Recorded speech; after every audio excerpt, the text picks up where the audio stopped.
Welcome back to America's Commercial Real Estate Show. I'm Michael Bull. Today we're talking about the U.S. office market. This segment is brought to you by Valuate Online Investment Analysis. Visit getvaluate.com. Well, my guest is Walter Page. He's with CoStar, and he's Director of Research for the Office Division. Walter, thanks for being with us on the phone today. Thank you. So how has the U.S. office market performed in the first quarter and maybe the end of the year, Walter?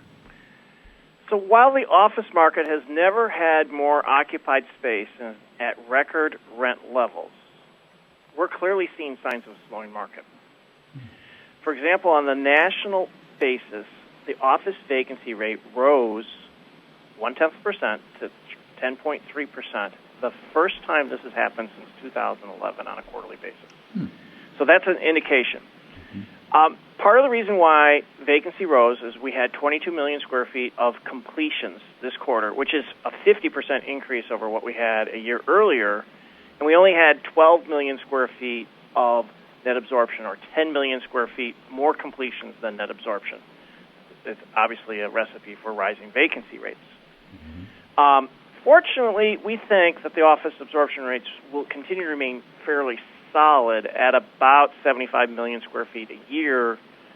But again, I think this is going to be a slowing from 85 million square foot mark that we're running at currently, and over 100 million square feet annual rate that we ran in 2015. As all of this slowing is happening, it's also impacting rent growth.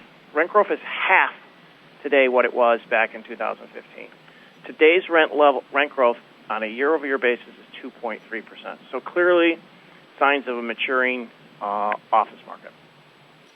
And Walter, if a lot of this decrease in occupancy, the small 0.1% is from new supply, so is that mainly impacting A sector, or what do you guys call it, the five-star sector? Or? Obviously, people build nice new space, and it is impacting the A space more than it is impacting the other. But the demand for the A space, or 4- and 5-star space, is double the demand for the lesser quality space. So the demand for the A space is running at a 2.1% growth rate right now. That's half the 1.1% growth rate for the B space. And what is so interesting is during the last point in the economic cycle, like back in 2006 and 7, the A space and the B space demand was virtually the same. So today, that flight to quality is significant, and it's making more of a level playing field between the quality types. In terms of rent growth by quality, they're basically the same because there's substitution between the various classes of property. Well, it's interesting that you're seeing more demand this time around for A than you did in the past. I wonder if the flight to quality is because the employment's improved and a lot of these companies are concerned with recruiting and retention. I think if you're going to put people into smaller spaces per employee, and we've seen about a 20 to 25% reduction in space per employee, you better put them into nicer space right. if you want to retain them. Right. And given that the unemployment rate for college-educated workers, many are office workers, is near 2%, this is one other reason why tenants are really going for nice space. Yeah, if you're going to put me in a closet, it better be a real nice one. So what about market areas, Walter? Are the big cities really having the most growth? What do you see? We're seeing a leveling of the playing field between the markets right now. It's very interesting. When this recovery started, the recovery was focused on the what we would call the coastal big CBDs like San Francisco, Seattle, Boston, New York, Los Angeles, even D.C. Those places had outsized rent gains at the beginning and pretty good demand growth. But because they've had outsized rent growth, and in particular San Francisco was the poster child, they had outsized levels of new construction, which is capping the rent growth out of those markets and actually causing many other markets in the country basically to perform more at a similar level. So the question becomes to investors, if I'm going to get the same rent growth out of San Francisco as I'm going to get out of Atlanta or Denver, why am I going to pay a 1% lower cap rate, or maybe even lower cap rate in San Francisco than I would pay in a less sought-after market? Yeah, that's a very good point. And but you think at some point San Francisco is going to run out of places to put these buildings? Well, maybe, but they have a lot of construction going on right now. They have 8 million square feet going underway today, wow, which is a new high. Right.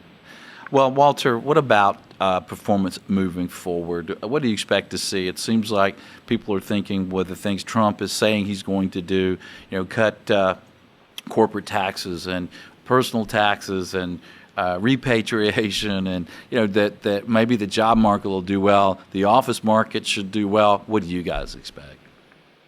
Well, it's actually going to be hard for the job market to do exceptionally well. And the reason it's going to be hard is demographics. The retiring of the baby boomers is going to cause the level of working age population growth entering the workforce to fall significantly between now and 2022. And fall basically in half. And it's already fallen, by the way, in half from where it was in the year 2000.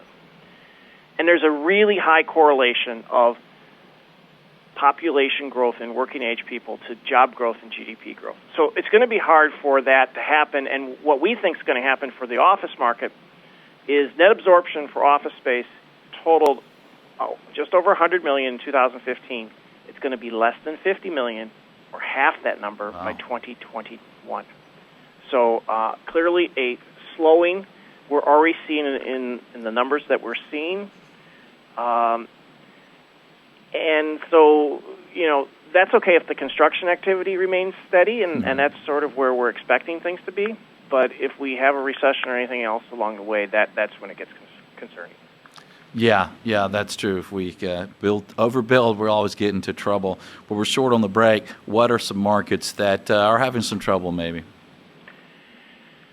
Well, I'm always concerned about the markets that have a lot of construction activity. Let's top off that list. New York right now has 21 million square feet underway. That is a unheard of number on a percentage basis and things like that. So that would be one of the markets I'm most concerned about because of just the level of construction, even though vacancy is very tight in that market. Washington, D.C. also has about 11 million square feet underway today. Again, I'm a little concerned about that market in particular because it's starting from a high vacancy number. The technology markets, in particular San Jose, has almost 9 million square feet underway, and San Francisco has 8 million square feet underway. Those are the markets that we are concerned about principally because of the construction activity, and they're priced pretty heavily. Yeah, that makes sense. And, well, Walter, thanks for joining us today. We appreciate you being on the show. Great information as usual. Thank you. If you'd like to hear more from Walter Page with CoStar, visit CoStar.com. They track the entire country, and they track all property types, and they do a great job with it. And stay with us. We're going to have more on office market, including some tips for occupiers. If you run a business, you surely want to stay with us. I'm Michael Bull. This is America's Commercial Real Estate Show.